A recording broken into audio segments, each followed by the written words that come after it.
Salve, salve, galera! Professor Lucas Donato, professor Luiz Carlos. Estamos aqui para fazer um comentário, uma rápida e sintética resolução das nossas questões que foram cobradas no nosso simulado Dia D 2023. E aí, professor, qual a importância desse momento aí do nosso simulado? Exatamente, o nosso tradicional simulado Dia D, né, que engloba aí ciências humanas e também linguagens, já é um sucesso, né, já tem aí essa marca registrada do Espaço Humanas e tivemos aí um número, né, muito bom de alunos que participaram e, inclusive, muitos alunos dando um feedback positivo sobre a relação do nível das provas, não é isso, Lucas? Com certeza, um nível bem elaborado, né, os alunos realmente sentindo que a cobrança das questões teve uma exigência padrão Espaço Humanas, né? Então, já quero dizer para você que porventura entendeu que aquela questão possa ter provocado maior dificuldade, que você não conseguiu fazer a mesma régua de acertos que vinha fazendo em outras bancas, que fica tranquilo, tá? Esse é o momento da gente aproveitar para fazer uma correção bem elaborada, aplicar bem os conceitos, treinar as observâncias das questões quanto aos comandos, analisar bem os distratores. Então, é aquela coisa, professor, a hora de errar é essa. Exatamente, inclusive é justamente o trabalho que a gente faz, né? Esse trabalho de fazer aqueles ajustes, de o aluno, né, saber inclusive onde errou, por que errou, e até o fato, né, de ter essa importância da correção, do comentário, né, do simulado, que é o serviço que a gente vai estar ofertando aí para todos que realizaram o simulado Dia D. Beleza. Lembrando que as questões que nós vamos abordar são as questões de História e Geografia, que foram selecionadas, produzidas ou adaptadas por mim e por Luiz Carlos, mas o professor Agenor também vai disponibilizar aí uma resolução, né, de excelência das questões de Filosofia e Sociologia. Beleza? Vamos embora? Então, partiu. Primeira questão, professor Luiz Carlos, questão 86. Confere? Confere, vamos lá. Vamos lá, chama na tela. 86 é isso mesmo? Questão 86. Questão Vamos lá. 86. Não, 46. 46. Emocionou aqui o início. Pronto, questão na tela. Vamos lá, o seguinte. A questão 46, ela fala o seguinte. Inclusive, um ponto interessante para o aluno de Espaço Humanas é que nós tínhamos até uma questão bem parecida no nosso módulo, tá? E aí ela fala o seguinte, ó. Os drones têm ganhado espaço na agricultura e na pecuária. Sua versatilidade vale o investimento, já que pode desempenhar diversas funções na fazenda e tem custo relativamente baixo, o qual irá variar de acordo com seu modelo e desempenho tecnológico. O benefício ligado diretamente à produção agropecuária, possibilitado pelo uso da tecnologia mencionada do texto, é: o ponto que nós trabalhamos em sala de aula foi o ponto do agronegócio. Porque quando a gente fala em agronegócio, sempre batemos na tecla o seguinte, que o agronegócio, as pessoas muitas vezes imaginam apenas os tratores do campo produzindo. Mas agronegócio é toda uma cadeia produtiva. O agro, ele vai ser o drone, o agro, ele vai ser bancos, o agro, ele é biotecnologia, o agro, ele é a tecnologia. O agro é pop, né? O agro é tudo. O agro é tech, o agro é tudo. Então você observa aqui qual é a relação do incremento dos drones. Por mais que você tenha, nesse sentido aí, olha, o investimento no trabalho com o termo custo. Porque custo ele traz a ideia de uma despesa. Então vamos falar sobre o drone como uma forma de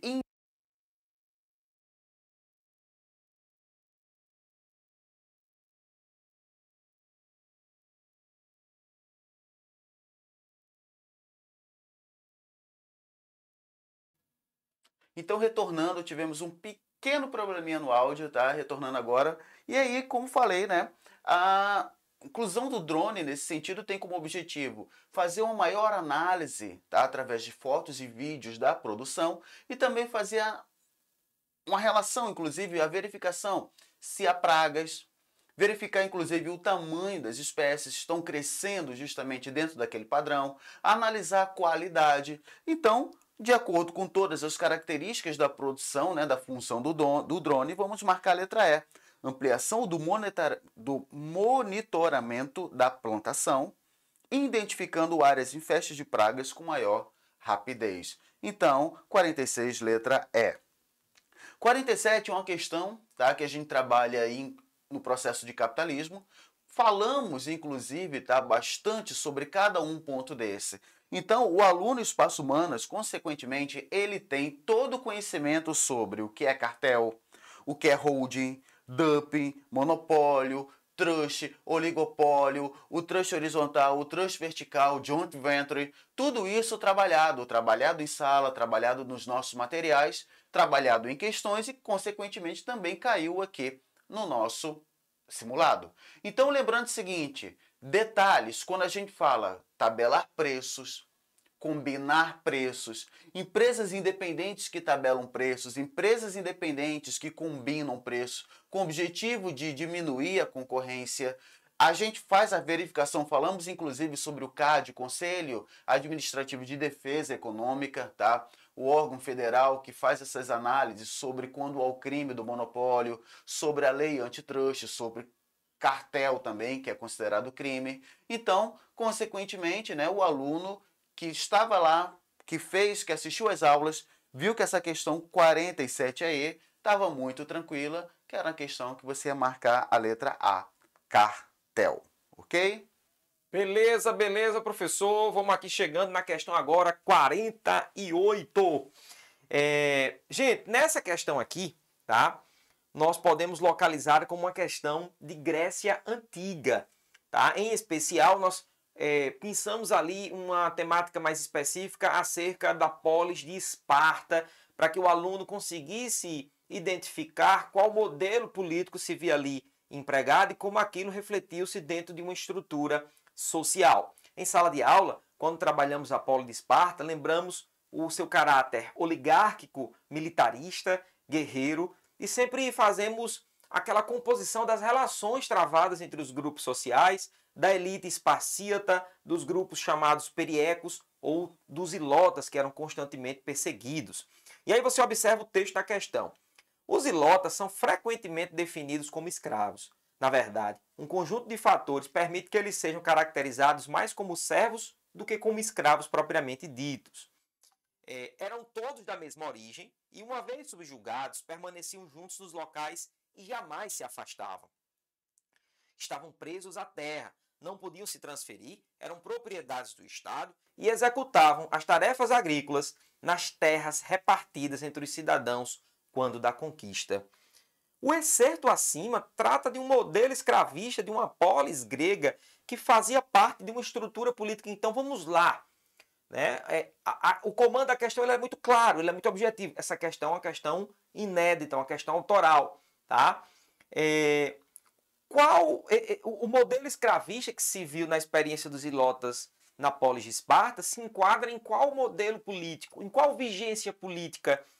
Lembre-se que esses ilotas eram grupos dominados por uma elite da cidade-estado de Esparta, por uma elite guerreira chamada esparcíata, que dominava as principais instituições e que reforçavam a narrativa de dominação, subjugação e perseguição sobre os ilotas na polis de Esparta. Ou seja, se uma elite minoritária que dominava toda uma conjuntura política, estamos falando de um conceito de oligarquia. E aí você encontrava isso na alternativa letra B de bola. A estrutura política em menção é uma estrutura oligárquica. Beleza? Tranquilidade? Então, questão 47, questão 48 do professor Lucas Donato já foi. Vamos chamar aqui agora a questão 49. Aí eu já puxo para outro espectro de conteúdo que ainda não foi visto, né? Um conteúdo mais lá do final do nosso conteúdo programático, uma questão sobre regime militar. E aí nós temos, no contexto das disputas internas que perdurou toda a ditadura, a transição para o regime democrático começou a dar sinais no governo Ernesto Geisel. Galera, que tema de questão aí que nós estamos observando? O tema da abertura política, iniciada ainda no final dos anos 70, mas que foi aprofundada nos anos 80. Lembrar que o presidente Geisel assumiu um discurso, inclusive público, de estar iniciando uma abertura lenta, uma abertura gradual e uma abertura segura. Esse era o discurso do governo. Óbvio que os militares estavam, portanto, tentando proteger seus interesses e evitar determinadas ações um pouco mais radicais, com relação, sobretudo, a retaliações ou punições que poderiam existir quanto aos excessos autoritários. Por falar em punições, diversos outros países latino-americanos passaram por processos criminais, penais, muito mais duros contra aqueles que praticaram ações violentas, repressivas e autoritárias em cada um de seus regimes. Continua, essa situação ocorreu por iniciativa do próprio governo, que viu nas eleições legislativas de 74 a perda da legitimidade do regime, pois o resultado das eleições favoreceu ao MDB. Lembre-se que ainda estávamos naquele contexto de vigência do bipartidarismo, que foi criado no AI-2, em 65, e perdurou até a lei do pluripartidarismo, em 79. Então, é muito interessante observar essa conjuntura autoritária de uma estrutura vigente bipartidária e que o MDB era um grupo de oposição. Só que nós aprendemos que era um grupo de oposição moderada ao regime, tutelada, e o governo, percebendo que o MDB ganhou espaço nas eleições legislativas, o que é que ele faz? O governo traz ali uma preocupação para começar a negociar uma abertura que não pudesse, por exemplo, infringir nos seus próprios interesses. No processo de redemocratização, iniciado ainda nos governos finais da ditadura militar, então o escopo da questão não é só o governo Geisel, mas é o governo Geisel e o governo Figueiredo, que também estiveram integrados nesse momento da abertura. Ficou marcado pelo quê? Letra A. Por um enfrentamento conflituoso radical entre setores oposicionistas e militares. Olha só, nós tivemos sim momentos de conflito, momentos de tensões, mas esse momento ele não foi marcado por uma radicalidade. Os grupos oposicionistas tentaram se articular, inclusive pacificamente, em diversas manifestações dali do início dos anos 80. Lembra como exemplo o desejo, né, das eleições diretas em diversos comícios Brasil afora, mas o que acontecia era uma negociação.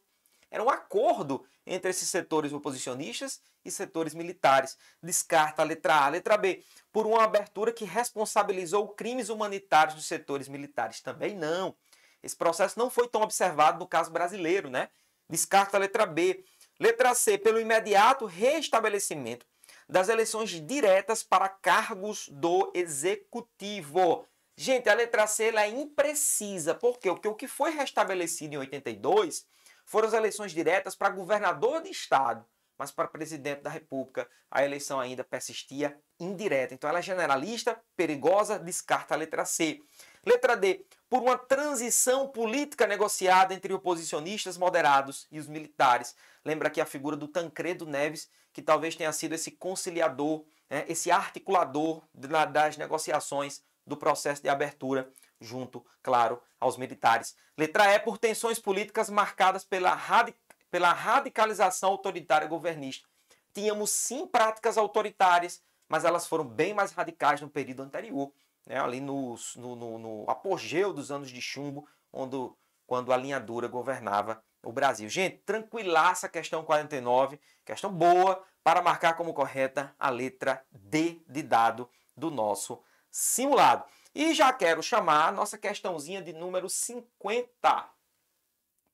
Chama ela questão de atualidades. Nós fizemos aula de atualidades sobre a questão das reformas previdenciárias pelo mundo e, em especial, tratamos do caso francês. Está lembrado disso? Texto 1. Protestos populares tomam as ruas de Paris. Olha aí. Texto 2. O Conselho Constitucional da França aprovou nesta sexta-feira um plano impopular para aumentar a idade da aposentadoria de 62 para 64 anos. Então, o texto 2 ele discrimina o processo em que os manifestantes reagem a essa reforma impopular em virtude, óbvio, né, de se estender ainda mais a necessidade da carga do tempo de trabalho para que pudesse, então, se atingir a aposentadoria no país. Olha a parte final do texto. Os oponentes políticos de Macron prometeram manter a pressão sobre o governo para retirar o projeto de lei. Nós sabemos que o projeto, inclusive, já foi aprovado sob grandes polêmicas na França. A promulgação da proposta reformista na França provocou, conforme o texto, questão um pouquinho mais interpretativa, também autoral, né? O professor Lucas Donato elaborou esse item para trazer, letra A, efeitos rejuvenescedores sociais. Então a reforma deixou, professor Luiz Carlos, a população mais jovem na França? Não, é isso o caso. B, a aprofundação da transição demográfica. Não, houve uma... Vamos lá, vamos ver o efeito causa e consequência. Esse processo de transição exigiu a necessidade da reforma, né? Então, muito cuidado. Letra C, comprometimento fiscal das contas públicas. Olha só, foi o comprometimento que gerou a necessidade da reforma e não o contrário. Olha quantos distratores perigosos nessa questão. Letra D, queda da popularidade governista. Certíssimo, população protestando, estima-se que 2/3 da população francesa rejeita a proposta da reforma de Macron. Letra D, muito boa. Letra E talvez seja mais absurda, né? Porque não houve esse apoio popular de grande quantidade, monta. Então, vamos ficar legal para marcar na questão 50, resposta letra D de dado. E eu já quero sua atenção para observar, já estamos saindo da questão 50 e nos dirigindo para a questão 52, também do professor Lucas Donato. Questão 52 dizia assim: o coração de Dom Pedro I chegou na manhã desta segunda-feira ao Brasil para as celebrações do bicentenário da independência. Olha que questão histórica ao mesmo tempo atual, né? O empréstimo da relíquia é símbolo das relações entre Brasil e Portugal. O coração de Pedro I esteve exposto no Salão Nobre da Igreja da Irmandade da Lapa, localizada na cidade do Porto, por quase 200 anos. Esta é a primeira vez em 187 anos que o coração sai de Portugal para outro país, o coração de Pedro que lá estava, né? No dia 7 de setembro, data da independência do Brasil, o coração fará parte das celebrações na capital do país. As amistosas relações entre brasileiros e portugueses do presente, conforme notícia apresentada, contrastam, ou seja, estão em oposição, tá? Com o cenário passado dos tempos do primeiro reinado. Vamos voltar lá para o momento pós-independência do Brasil, porque se observar, gente, se a relação do presente é pacífica e com o passado há um contraste, é óbvio que você vai para uma alternativa que trata da questão de conflito, né? Letra A, conflitos políticos entre grupos elitistas brasileiros, correto. Essas elites brasileiras situam, por exemplo, aquelas elites agrárias, né, que tinham interesses políticos, né, de mais força política mediante as instituições do parlamento, né? E portugueses, perfeito. Havia uma elite de comerciantes portugueses ainda articulada no Brasil que tentava se aproximar dos interesses de Dom Pedro I, né, que apoiou algumas das ações um pouco mais autoritárias do nosso primeiro imperador, né, e esse problema entre brasileiros e portugueses acabou, por exemplo, despontando ali na noite das garrafadas que nós estudamos no assunto do primeiro reinado. Boa a letra A, é um contraste com o que o comando está pedindo. Letra B, lutas separatistas luso-brasileiras no Nordeste. Não, vamos lá, vamos com calma. Não lutas separatistas luso-brasileiras.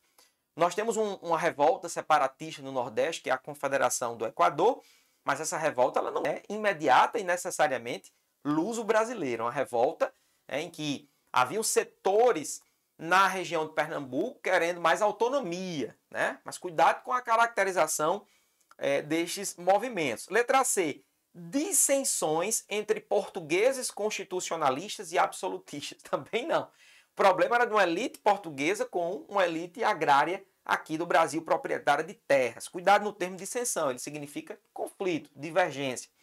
Letra D, revoltas escravas anti-lusitanas. Não, aí completamente inadequado. Letra E, mediações pacíficas que inibiram confrontos políticos. Falso. Até porque, se a letra E fosse correta, não teria existido a noite das garrafadas, nem outras tensões que, naquele momento, né, nós observamos. Então, a questão 52, fica tranquilo para marcar na resposta certa a letra A. Deixa eu chamar aqui a próxima questão.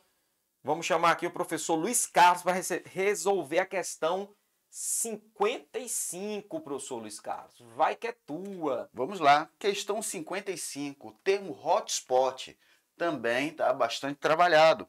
O termo hotspot foi usado pela primeira vez em 1988 por Norman Myers, em um artigo em que ela listava 10 florestas tropicais com altos níveis de endemismo, ou seja, de espécies locais, endêmicas. E destruição. Seu objetivo era analisar e definir as áreas com prioridade em conservação em face de sua riqueza e área devastada. Por definição, é considerado como hotspot toda área com pelo menos 1.500 espécies endêmicas que só existe naquela região e que já perdeu mais de 3/4 de sua vegetação original. Entre os impactos que mais provocam o desequilíbrio do meio natural nos hotspots destacam-se. Vamos lá, gente, o que é que você tem que lembrar? Que aqui no Brasil nós temos duas áreas de hotspot. Quais são essas duas áreas? Mata Atlântica e Cerrado. Então, se liga nisso, Mata Atlântica e Cerrado são as duas áreas de hotspot aqui dentro do Brasil.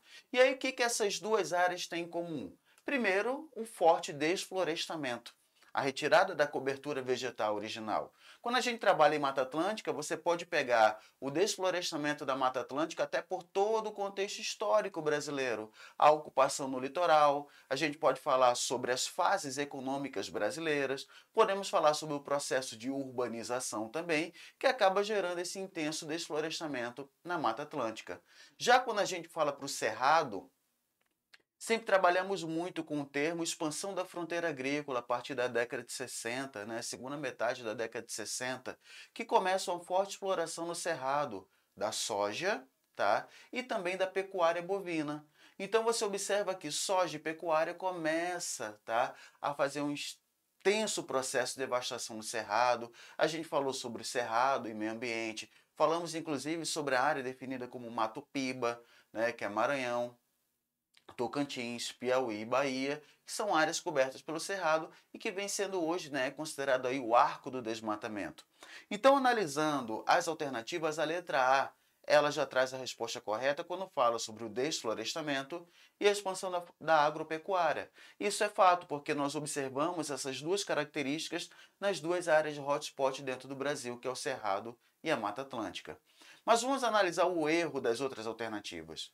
Letra B, o tráfico de animais silvestres, pode ser também, poderia ser, pelo fato das espécies endêmicas, e abertura de ferrovias. Abertura de ferrovia não, porque a gente pode ter abertura de ferrovia dentro de um processo de conservação, tá? Ou seja, a relação de conservação ocorreu dinamismo econômico, ocorreu obras de infraestrutura, mas sem devastar a área. Então, a gente não pode definir a área de hotspot pela criação de obras de infraestrutura. C, comércio internacional. Não, tá? Porque o comércio internacional aqui fica extremamente vago, E extrativismo vegetal. Quem faz extrativismo vegetal, gente, extrativismo vegetal majoritariamente feito extrativismo, tá? Por uma população local, uma prática de subsistência, então não seria o suficiente para a criação de um hotspot. Letra D, derretimento das geleiras? Não. Tá? E civicultura? O que é civicultura? Civicultura é madeira de reflorestamento, então não gera um impacto, ou seja, um processo amplamente conservacionista. E a letra E, o aquecimento global e o extrativismo vegetal. Como falei anteriormente, na alternativa da letra C de casa, o extrativismo é uma prática local de subsistência não suficiente para fazer todo um processo de devastação no meio, de gerar 3/4 de área destruída, enfim. Então, nessa questão aí, na 55, vamos marcar a letra A, ok? Beleza, beleza. Questão, professor Luiz Carlos, 59. Vamos aqui passar para a questão 59. Deixa eu procurar aqui. Questão 59. Ela fala, considere o excerto e a imagem. Com as chuvas o solo é lavado, ou seja, sua camada superficial é removida. Que termo é esse, hein? Quando a gente fala, com chuvas o solo é lavado, ou seja, sua camada superficial é removida. Isso é um processo que a gente chama de lixiviação. Então vamos lá, retirei a cobertura vegetal, deixei o solo exposto. Quando a água da chuva ela vem, o que é que vai acontecer? A água da chuva vem e sai carregando todos aqueles sedimentos. Vamos lá para a segunda parte. E os sedimentos, partículas de solo e rocha, são transportados pelo escoamento em direção a rios, onde são depositados no fundo das redes de drenagem. Qual é o grande problema em relação a isso? No momento que a água da chuva, como meio de transporte, sai carregando esses sedimentos e colocando ali, depositando nos rios, Eu sempre utilizo o exemplo para vocês como se eu pegasse um copinho, tá? Um copinho de café, aquele pequenininho de plástico, e tivesse com água ali. Se todos os dias eu pegar uma pitada de areia e colocar dentro daquele copo, uma pitada de areia e colocar dentro daquele copo, com o passar do tempo, de algumas semanas, vocês vão poder observar que a alta quantidade de sedimento no fundo daquele copo, e o segundo, a diminuição da lâmina de água. Terceiro, aquela água com alta deposição de sedimento, ela tende a subir e muitas vezes o que acontece? Ela acaba transbordando esse copo. Então significa dizer que há um processo, essa segunda parte da questão, ela fala sobre um processo, consequência também dessa lixiviação e obviamente da retirada da cobertura vegetal, que é o assoreamento. Assoreamento dos rios. Então vamos ver aqui, ó. Letra A, calagem? Não. O que é calagem? Uso do calcário no solo para corrigir a acidez, base corrigindo a acidez, que foi o caso do solo do Cerrado. B, dessalinização? Não, gente, a gente está falando de dessalinização de água, que não é um processo, tá? Dessalinização a gente vê, inclusive, né, quando for falar sobre dessalinização de solo, dessalinização de água, em algumas regiões, como por exemplo, principalmente também no Oriente Médio. Diatrofismo e proliferação de água nos rios? Não, gente. Aí a gente, quando fala sobre proliferação de água nos rios, fazemos uma referência à eutrofização, ou seja, a diminuição da oxigenação da água que acaba afetando a vida marinha. Aqui não é o caso, porque você tem que sempre pegar como base o comando da questão. Então, o comando da questão está falando sobre alguns impactos, que é a retirada da cobertura vegetal, deposição de sedimento ali no leito dos rios. Então, quais são as consequências disso? Eutrofização e carência de oxigenação no rio? Não, porque não vai haver a formação de algas. Esses sedimentos não vão diminuir a oxigenação do rio. Letra E, assoreamento e obstrução parcial do curso dos rios. Perfeito. Por que obstrução parcial do curso dos rios? Porque agora esse curso dos rios ele tem um obstáculo. Que obstáculo é esse? A alta concentração de sedimentos. Então, com alta concentração de sedimentos, nós podemos ter sim, tá? Esse obstáculo parcial, ou seja, obstrução parcial do curso do rio. Então, sendo assim, marca aí a letra E. Show Okay? de bola, questão 60. Professor Luiz Carlos. Vamos lá. Questão 60, estamos trabalhando também esse ponto. Estamos trabalhando esse termo. O termo que nós estamos trabalhando é em capitalismo. Faz aqui referência a dois modelos econômicos, o keynesianismo e também o neoliberalismo. Então ele fala o seguinte, ó, primeira parte da questão. Na atual crise, o governo não é a solução de nossos problemas. O governo é o problema. Ronald Reagan, Partido Republicano, em seu discurso de posse, proferido em 20 de janeiro de 1981. Gente, seguinte, quando ele fala, aqui o comando da questão fala em Ronald Reagan, você já tem que lembrar o seguinte, Ronald Reagan, ele foi o grande nome do neoliberalismo, certo? O grande nome do neoliberalismo. Então, significa dizer o seguinte, se ele é o grande nome do neoliberalismo, ele faz uma crítica ao modelo econômico antecessor, que era o keynesianismo. Qual era a característica do keynesianismo? A maior participação do Estado, uma intervenção do Estado na economia, pegando como base, inclusive, o welfare state, o Estado do bem-estar social. Vamos para a segunda parte. Tampouco a pergunta diante de nós é se o mercado é uma força do bem ou do mal. Seu poder para gerar riqueza e expandir liberdade não tem igual. Mas essa crise nos fez lembrar que, sem um olhar atento, o mercado pode sair do controle e que uma nação não pode prosperar por muito tempo se favorece apenas os prósperos. Barack Obama, Partido Democrata, em seu discurso de posse como presidente dos Estados Unidos, proferido no dia 20 de janeiro de 2009. Qual é o contexto? Gente, contexto.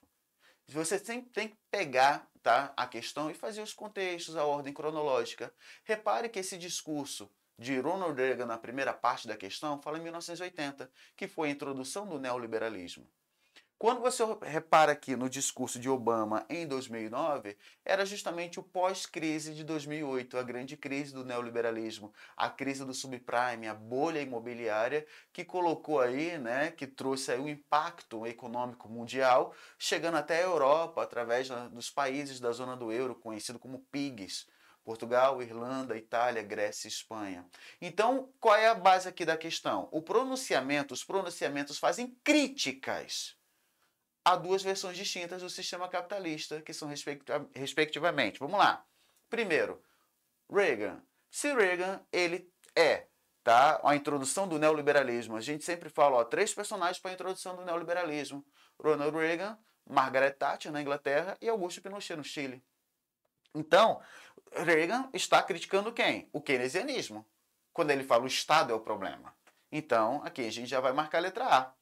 E no caso, Barack Obama, ele faz uma referência à crise do neoliberalismo. Você pode reparar, inclusive, que nós falamos isso em sala de aula, que agora a gente pode fazer um paralelo atual sobre questões que podem novamente cair a respeito de keynesianismo, como, por exemplo, o período da pandemia, da Covid-19, que quando a gente fala sobre mercado, mas quem nesse momento de pandemia, no grande período do lockdown, teve que intervir na economia para salvar empresas, empresários e até mesmo bancos? O Estado. Então, quem sempre entra para solucionar as crises do capitalismo é o Estado. E era isso, inclusive, né, que Barack Obama estava falando e fazendo uma crítica justamente ao neoliberalismo. Então, gente, nesse sentido aí, vamos marcar a letra A, tá? Letra B não pode ser, porque o liberalismo, né, ele já chegou ao fim em 29. Letra C, liberalismo, também, né? A gente fala sobre o fim do liberalismo com a Grande Depressão de 29, né? Crise econômica, o crack de 29. O neoliberalismo, não, Reagan não fazia crítica ao neoliberalismo, ele defendia o neoliberalismo, tanto é que ele foi colocado nos países a partir da década de 80. E a globalização, o neoliberalismo. Primeiro porque, quando a gente fala sobre globalização não é um modelo econômico. Globalização, na verdade, é um processo natural de vivência tecnológica, transporte, telecomunicação e até no comportamento social das pessoas. Então, sendo assim, vamos marcar aí a letra A. Questão 61, professor Luiz Carlos. Questão 61, uma questão inclusive bem característica do Enem, quando a gente fala sobre projeções cartográficas. Então ele fala o seguinte, a forma mais simples de apresentação são seus aspectos polares, em que os meridianos são sempre representados por linhas retas irradiadas do centro da projeção, e os paralelos são círculos concêntricos, com centro no mesmo ponto do centro de projeção. Vamos lá, gente, olha só. Aí, tá? É um ponto que chama atenção, que ela fala o seguinte, a descrição indica a projeção cartográfica para a representação das regiões polares com a menor distorção, que é, gente, olha só. Por mais, tá, que você olhasse aqui para essa questão, e você talvez tenha ficado na dúvida. Porque quando se fala em projeção cartográfica, quando a gente bota lá, por exemplo, como já caiu várias vezes no Enem, aquele símbolo lá, o mapinha da ONU, né? Símbolo da ONU com aquele mapa, aí cai lá no Enem, projeção plana. A gente vai lá, marca lá, projeção plana. Só que a projeção plana, aí é que está o detalhe. Ela pode vir com o nome projeção plana, projeção polar ou projeção azimutal. Então, o aluno que de repente só conhecia o termo projeção plana, ele ficou numa dúvida nessa questão. Pode de repente ter acertado por método de eliminação. Mas o aluno que sabe que a projeção plana, ela também é chamada de projeção polar ou projeção azimutal, já olhou para a questão e já falou o seguinte, essa aqui tá tranquila, essa aqui eu vou marcar a letra B de bola, ok? Show, questão 61 já foi, questão 62, professor Luiz Carlos de novo. Vamos lá. Tá trabalhando, né, Vou professor? trabalhar aqui, questão 62. Um sítio em Bimirim, no sertão de Pernambuco, foi abandonado. O agricultor que já plantou tomate, milho e cebola no lote irrigado não se conforma. Não dá para plantar mais nada. Aqui está inutilizado para a gente.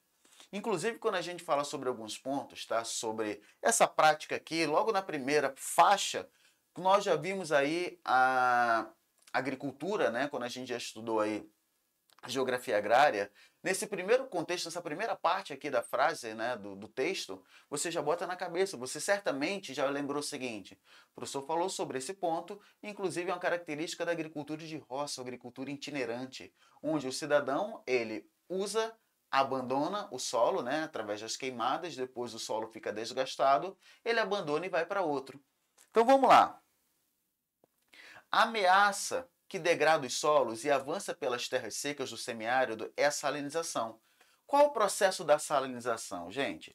Salinização nada mais é do que quando você bota, muitas vezes, a irrigação na sua produção, em regiões, tá, onde elas têm temperaturas muito elevadas. Quando a gente fala sobre salinização, fazemos muita referência a regiões tropicais.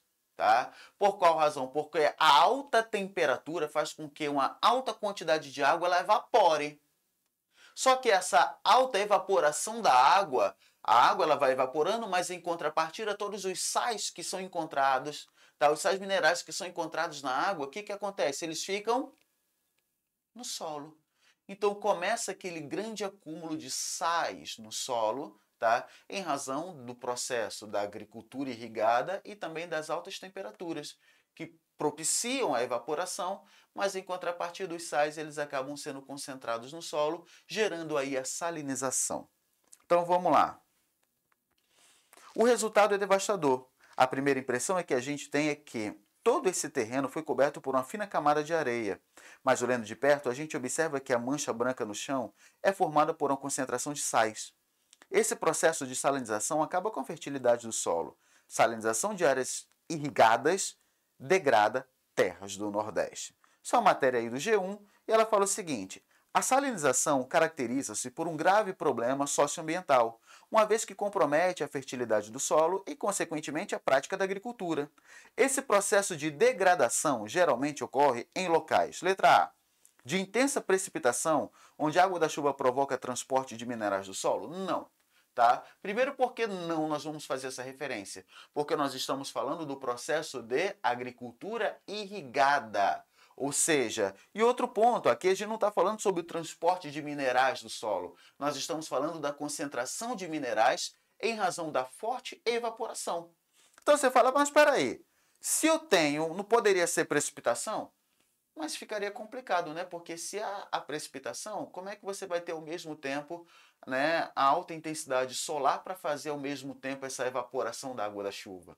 Então ficaria um pouco contraditório. Então as altas temperaturas, tá, que acabam fazendo com o processo da evaporação da água irrigada. E principalmente quando ele fala em semiárido, gente. Semiárido, nós temos uma alta quantidade de precipitação? Não, né? Precipitação, lembrando, chuva. B, que foram contaminados com substâncias químicas usadas na agricultura. O comando da questão não fala sobre isso, tá? C, onde houve a compactação mecânica do solo pelo uso intenso de maquinário, até o processo semiárido, o pequeno agricultor, abandono do solo. Isso é uma agricultura de roça, uma agricultura itinerante, onde a utilização de máquinas é praticamente zero, com técnicas, inclusive, muitas vezes arcaicas, né, ultrapassadas. Letra D, onde a maior parte da água recebida no solo evapora, em vez de nele se infiltrar. Então já podemos aí marcar a letra D de dado, que essa é uma característica do processo de salinização, o alto processo de evaporação. E letra E, onde há a formação de depósitos lateríticos pelo acúmulo de minerais metálicos. Não, gente. Quando a gente fala, olha, depósitos lateríticos, você vai lembrar, não entendi, professor. Solo laterizado, cerrado, o famoso solo enferrujado, alta concentração de ferro e alumínio no solo, que acaba gerando o processo de laterização. Beleza? Então, nós vamos marcar a letra D de dado. Ok? Beleza, beleza, professor Luiz Carlos. Agora vamos comigo, vamos dar uma folguinha de uma questão, professor Luiz Carlos. Volto já. Volta já. Vamos lá, simbora. Questão 64 do seu material. Questãozinha ali com o contexto, o conteúdo de Primeira República no Brasil, também conhecido como República Velha, em especial de um âmbito mais específico da chamada República Oligárquica, assunto que estatisticamente tem grande presença, recorrência na prova do Enem. Questão 64 diz assim: o coronelismo representou uma variante de uma relação sociopolítica mais geral, o clientelismo, existente tanto no campo quanto nas cidades. Essa relação resultava da desigualdade social, da impossibilidade dos cidadãos efetivarem seus direitos, da precariedade ou inexistência de serviços assistenciais do Estado, da inexistência de uma carreira no serviço público. Texto do nosso Boris Fausto. Eu queria dizer que eu escolhi essa questão para homenagear o grande historiador, professor Boris Fausto, que nos deixou recentemente, um pouco mais de 90 anos de idade.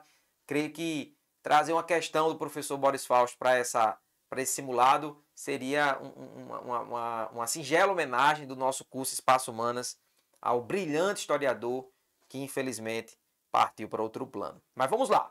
O fenômeno oligárquico mencionado faz parte de um período republicano, que foi marcado por limitações do exercício da cidadania. Então vamos lá. Há um fenômeno oligárquico, né, tratado no texto, que se liga com as práticas do coronelismo e se quer, de acordo com o comando, do que esse período, vamos lá, faz parte de um período republicano que foi marcado por limitações do exercício da cidadania.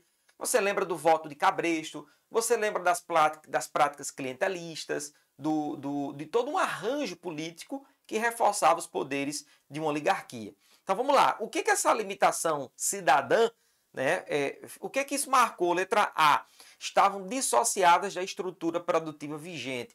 Falso, gente. Dissociar quer dizer o contrário de associar, ou seja, que não está associado, mas estava sim.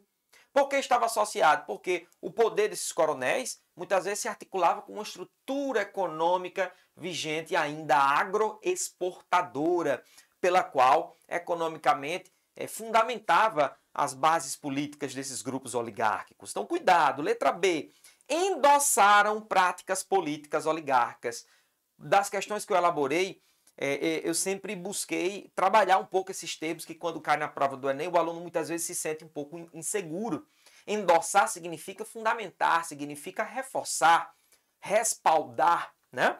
Então, de fato, essas limitações do exercício da cidadania acabavam, vejamos, reforçando uma estrutura política oligárquica dominante.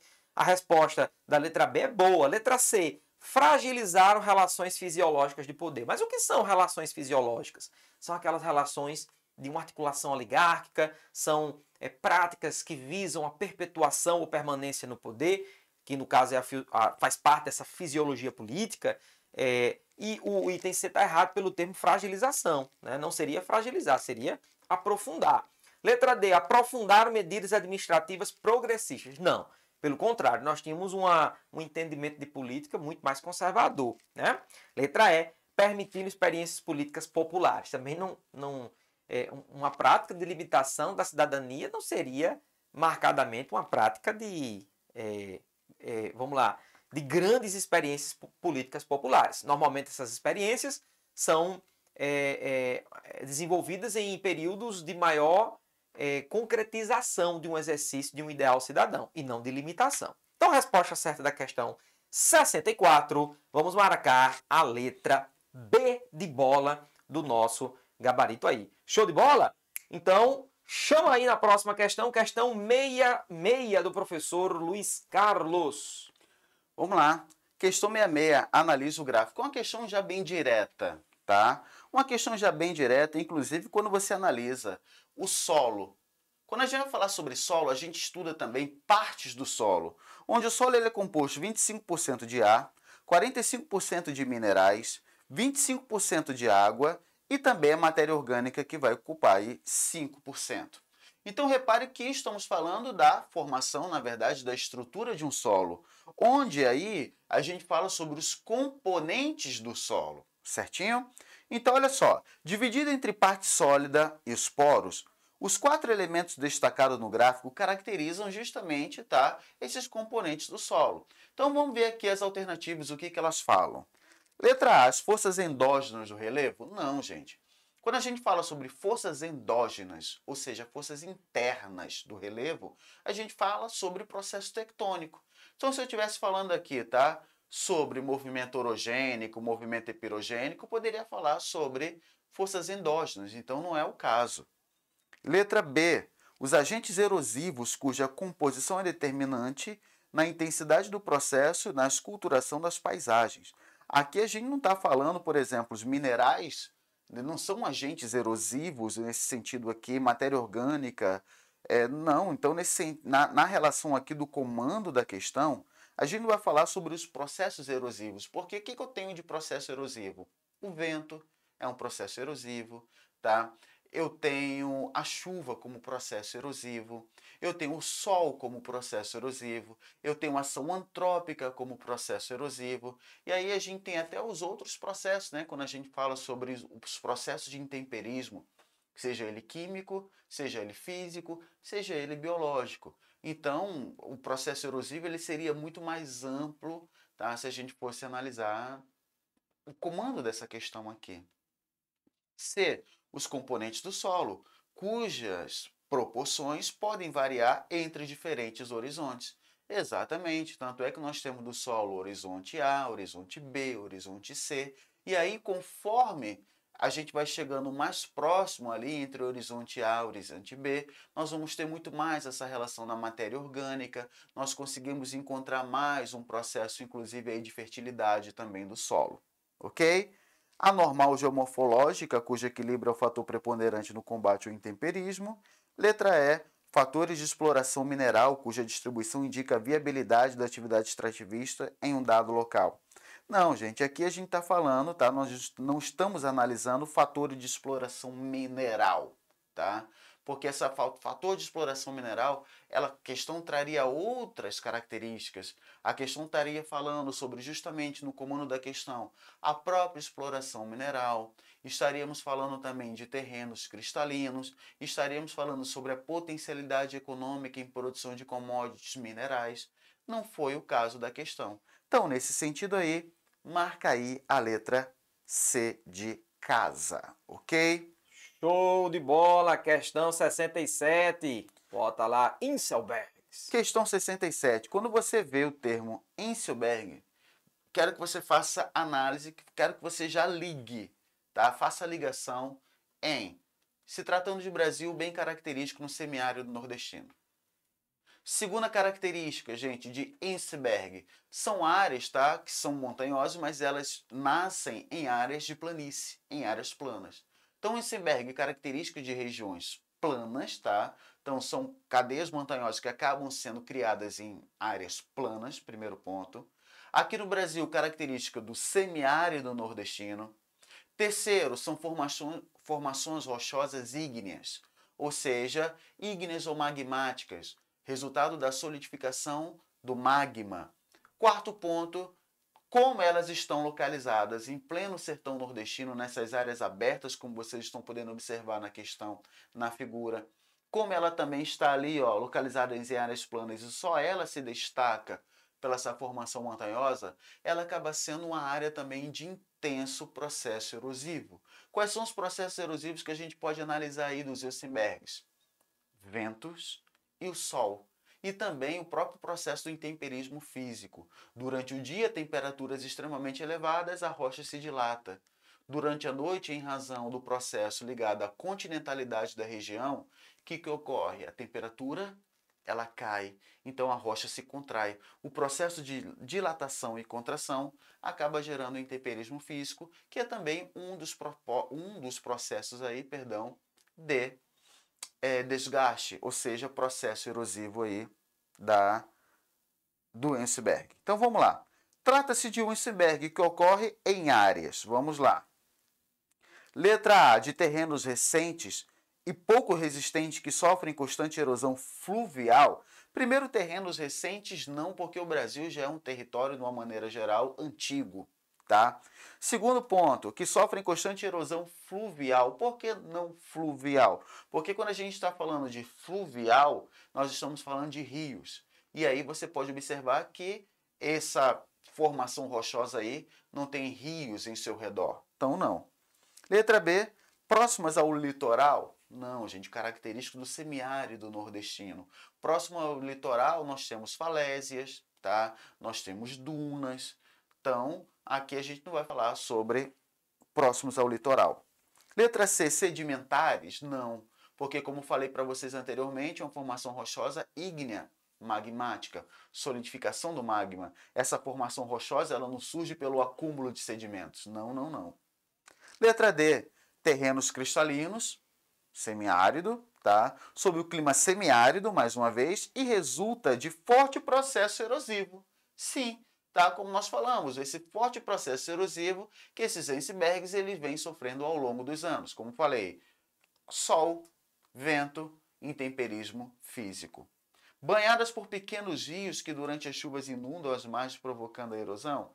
Aqui você pode observar que não é característico, tá? Até pelo fato que se fosse banhado, se os rios tivessem esse processo erosivo, certamente teria na questão, a questão traria no seu comando algo que relacionasse a isso. Então, letra D é a alternativa correta. Ok. Questão 69, mais uma vez ele, o professor Luiz Carlos. Vamos lá. Questão 69 é uma questão, tá? Limpa, bonitinha e direta. Ela fala o seguinte: árvore, o melhor remédio para a falta d'água. Floresta chama chuva. Qual é o contexto aí? Também, no capítulo número 1, tá, do Espaço Humanas, nós trabalhamos muito sobre meio ambiente. Falamos, inclusive, também, aliado ao capítulo 2, sobre a questão de fontes de energia. E tudo isso sobre fonte de energia, sobre meio ambiente, o que é que estava em comum ali? Que eu falei, inclusive, em alguns períodos que, muitas vezes, a devastação florestal aumenta a nossa conta de energia. Porque o que ocorre? Se você for observar, a matriz elétrica brasileira, ela é matriz elétrica. São as hidrelétricas. Só que para as hidrelétricas produzirem, em boa parte do país, inclusive, são utilizadas águas que ficam em reservatórios. Por exemplo, o grande reservatório da Cantareira. Mas se eu tenho um período de grande estiagem dentro do Brasil, esses reservatórios não são alimentados. Então, consequentemente, a energia acaba sendo prejudicada e aí o governo tende a fazer o quê? Produção através de termoelétricas, sobretudo com a utilização do gás natural, que é um combustível fóssil, consequentemente mais caro e aumenta a nossa conta de energia. Mas por que eu estou falando sobre tudo isso? Pela razão seguinte, gente. Lembrem, eu falo sempre que uma árvore de 20 metros na Amazônia ela tem a potencialidade de produzir entre 700 a 1.000 litros de água por dia, através de um processo chamado de evapotranspiração. Então imagine só, a formação, uma árvore de 20 metros produzindo cerca de 1.000 litros de água por dia em forma de vapor. Por isso que na região amazônica há uma grande formação dessas massas extremamente úmidas que carregam o nome de rios voadores. Então, por isso que o termo fala floresta chama água, tá? Dentro desse sentido. Então, vamos lá. Explicando o desenho apresentado, as florestas úmidas chamam chuva porque há abundância de matéria orgânica nesses ambientes que decomposta retroalimenta a atmosfera com a umidade? Não. Aqui a gente pode falar da Amazônia, tá? Como um processo de serrapilheira, né? Sobre a matéria orgânica que alimenta, mas não gera água. Vamos lá. B. Bloqueio das massas de ar pelo relevo? Não. O bloqueio de massa de ar pelo relevo é o processo que a gente chama de chuvas orográficas, ou chuva de relevo. Aqui não é o contexto. Letra C. Concentração de umidade nos solos encharcados desses ambientes? Não. A gente está falando, o ponto-chave é floresta, não é solo. Letra D. Diferença entre temperaturas das copas e raízes das árvores gerando chuva torrenciais e inundações? Não, gente. Tá? É uma alternativa aqui que é totalmente sem pé nem cabeça. E a letra E. Emissão de vapor da água por elas mesmas, ou seja, evapotranspiração, que se condensa em elevadas altitudes, gerando chuvas convectivas. Perfeito! Inclusive, quando a gente fala sobre a região norte das chuvas, as chuvas convectivas que são tão elevadas, que inclusive uma parte da água dentro do ciclo hidrológico, ela acaba ficando concentrada no solo, e não é à toa que nós temos o maior aquífero do planeta, que é o aquífero Alter do Chão. E também não é à toa que a região norte é a região, inclusive, que possui o maior índice pluviométrico entre todos os climas do Brasil, que é o caso do clima equatorial úmido, ok? Valeu, professor Luiz Carlos! Vamos chamar aqui agora a questão, vou pedir licencinha a ele. Questão 70 na tela. Olha só, questãozinha curta, mas que exigia do candidato uma boa operação de raciocínio. Eu confesso que uma questão como essa, também autoral, dentro da prova do Enem, ela suscitaria algumas dificuldades no candidato pela necessidade de fazer um raciocínio complementar, né? Então, olha só, questão 70. Perante esta sociedade, a burguesia está longe de assumir uma atitude revolucionária.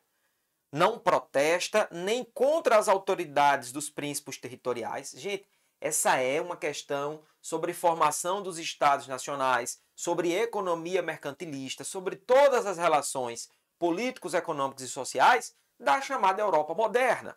Então ele está dizendo que a burguesia está longe de querer uma grande revolução. Não protesta contra os príncipes, ou seja, contra os reis, nem contra os privilégios da nobreza. Olha só, não se contesta um poder político, nem se contesta um privilégio social, ok? Nem principalmente contra a igreja. A única coisa de que trata é a conquista de seu lugar. As suas reivindicações não excedem os limites das necessidades mais indispensáveis. Galera, quais são as necessidades mais indispensáveis da classe burguesa na Europa moderna? O crescimento econômico. A burguesia estava de olho, sobretudo, no enriquecimento, nas práticas mercantis, no acúmulo de capitais, em toda aquela seara de ações que foram importantes dentro do viés da economia mercantilista. Então lembre-se, durante a Idade Moderna, a burguesia estava em sintonia com os estados, falamos até daquela aliança entre rei e burguesia, porque ela está de olho numa ascensão econômica. A ação é de interesse econômico, mas quando chegar na crise do antigo regime, lá no século XVIII, iniciado no caso da Inglaterra já no XVII, com a Revolução Gloriosa e com as revoluções burguesas, né, do XVIII, nós temos o que então? Aí sim, um rompimento com as estruturas de Estado absolutista e de privilégios aristocráticos de uma nobreza. Mas o tema da questão não é sobre crise do antigo regime, mas a ação da classe burguesa na vigência do antigo regime, e não na sua crise. Em conformidade com a interpretação do excerto acima, a ação da classe burguesa nos tempos do antigo regime prioriza o quê? Então, se ela não contesta o poder do rei, se ela não contesta os privilégios da nobreza, o que danado quer a burguesia, meu amigo? A burguesia quer enriquecer. A burguesia quer ser beneficiada por monopólios comerciais, quer acumular ainda mais capitais. Então, a única alternativa que classifica esse interesse é um interesse econômico. Resposta certa da questão 70, letra C de casa. Show de bola? Questão curtinha, né? Só uma palavrinha, cara, mas uma questão que exigia uma boa roupagem aí, uma boa ginástica intelectual dos nossos alunos Espaço Humanas, questão também autoral. Beleza, galera? Então, questão 70, show, letra C. Quem vem agora? Quem vem agora? Professor Luiz Carlos, de novo, ele está de volta. Questão 72 na tela. Questão 72. Estudo mostra a desconcentração da indústria no Brasil. Tem uma questão, inclusive, que a gente tem no material de 2023, quando como tratamos sobre geografia do Brasil, industrialização do Brasil. E aí, olha só, a questão de industrialização do Brasil, ela trabalhava a seguinte ideia. Quando a gente fez a questão, falava sobre uma desconcentração que continua sendo concentrada. Em outras palavras, eu quero falar para vocês o seguinte, que muitas indústrias estão saindo, por exemplo, da capital, São Paulo, a capital, Rio de Janeiro, a capital, Belo Horizonte, já saíram, mas ainda continua no estado de São Paulo, no estado do Rio de Janeiro, no estado de Minas Gerais. Significa dizer que é uma desconcentração que continua concentrada. Porque acontece o seguinte, esses novos polos que surgem, tá? Quando você vai pegar, por exemplo, a gente até usei esse exemplo com vocês, você for pegar, por exemplo, um material industrializado, sobretudo higiene pessoal, de consumo, algo do tipo, tá? Um bem de consumo não durável, você pode observar que quando vai colocar lá local de fabricação, geralmente são os estados ligados à região sul do Brasil ou à região sudeste, não nas capitais, mas em médias cidades. Então significa dizer que é uma desconcentração que continua concentrada ainda na região. Então vamos lá. Comando da questão.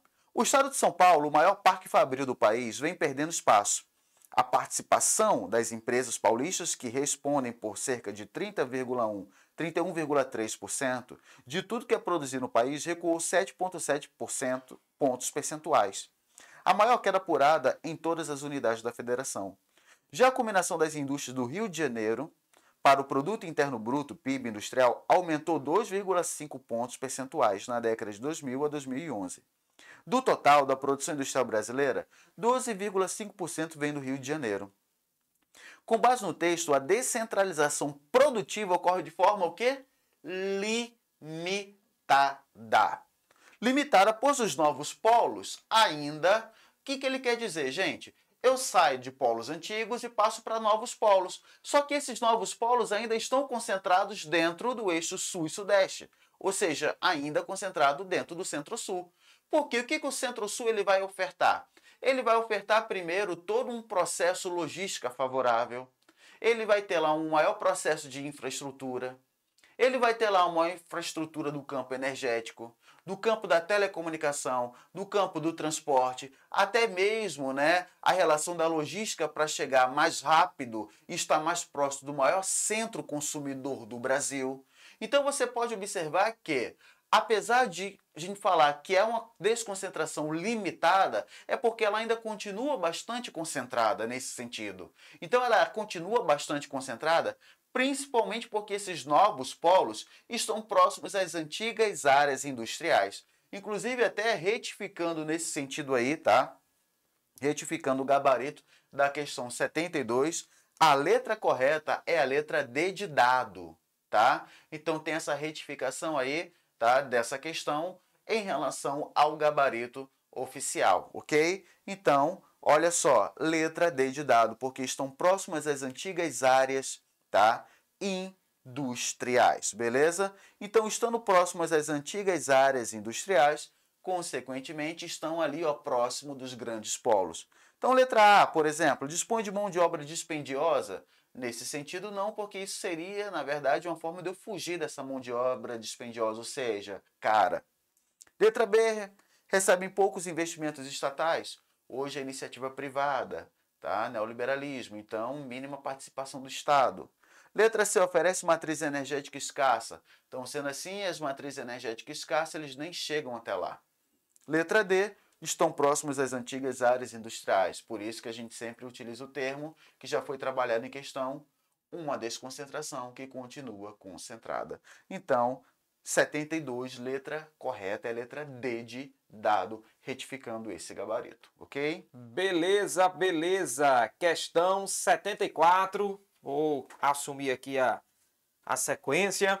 Questão bem interessante sobre assunto já trabalhado. Eu coloquei aí uma casquinha de banana, né? Porque normalmente as questões que tratam das relações dos europeus com os povos indígenas, os alunos já se sentem inclinados a marcar o que tiver relação com etnocentrismo. Ele já vai guiado nisso, né? E realmente é sempre a relação que a gente chama a atenção dos nossos alunos para tomar cuidado.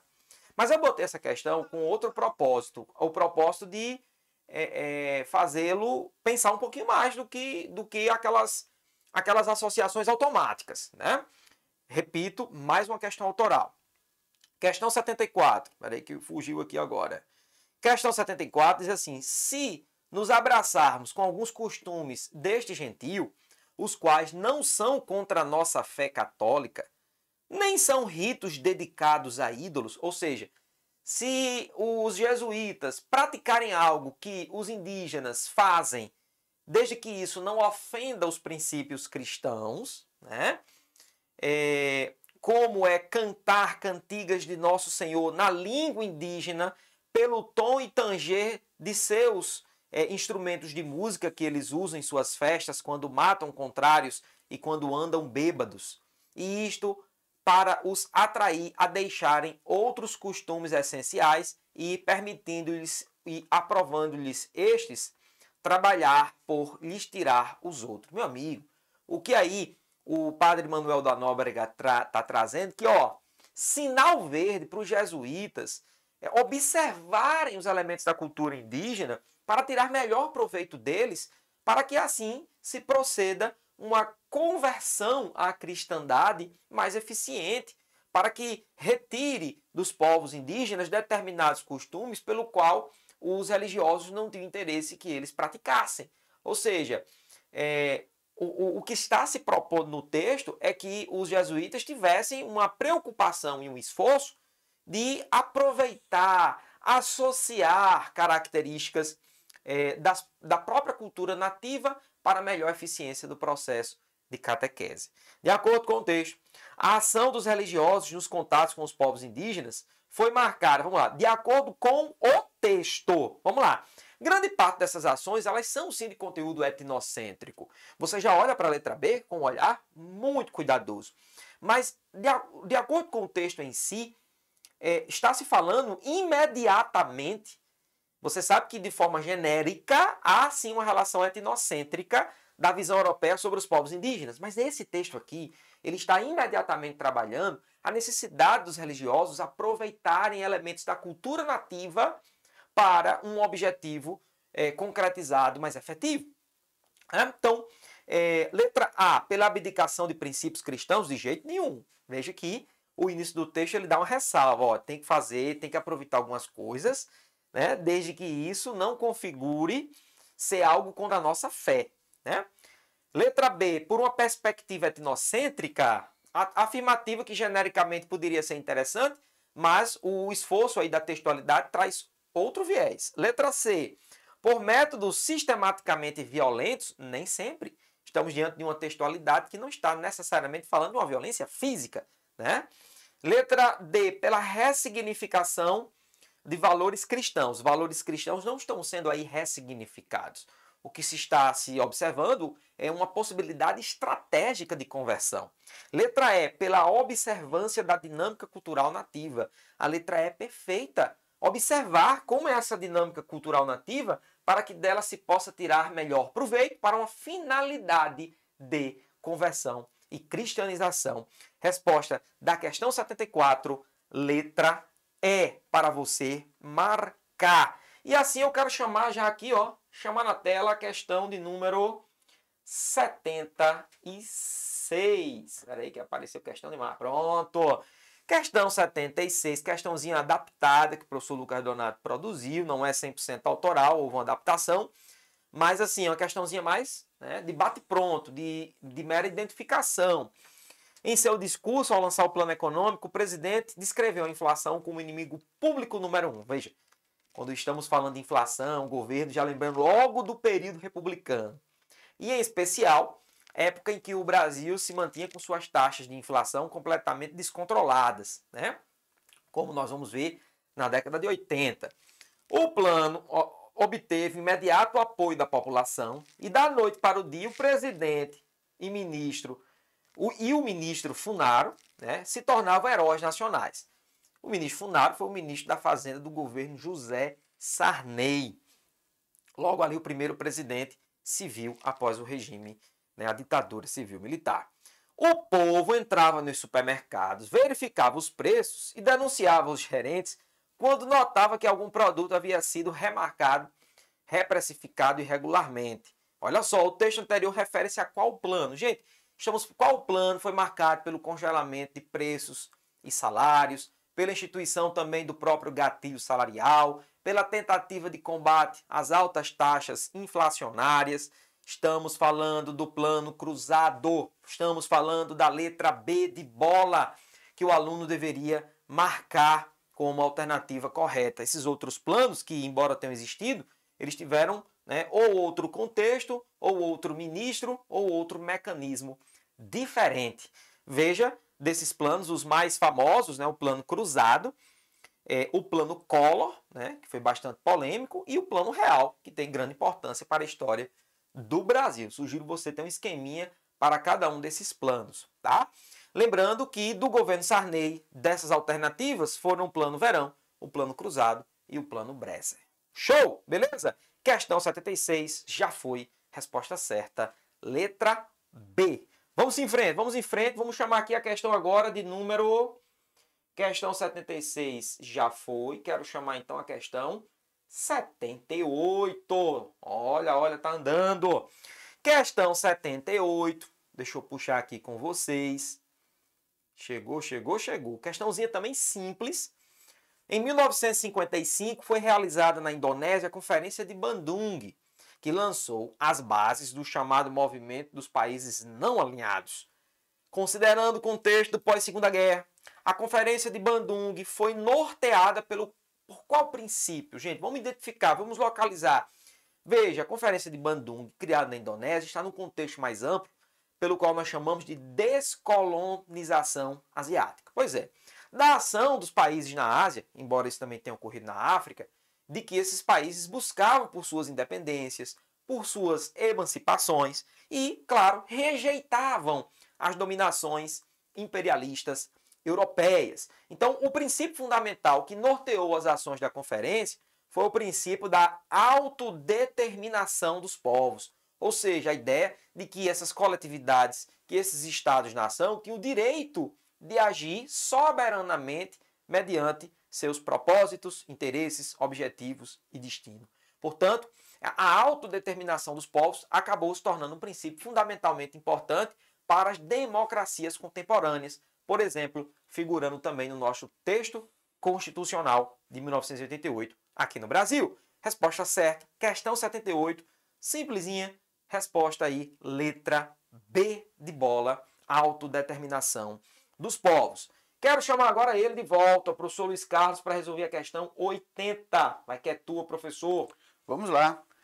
Questão 80. Ela vai falar sobre os impactos. Então, quando a gente fala sobre todas as gêneses, como, por exemplo, salinização, processo de Vossoroka, quando a gente fala sobre a arenização, quando a gente fala sobre lixiviação, quando a gente fala também sobre laterização, todos os processos ligados a isso está muito atrelado à retirada da cobertura vegetal original.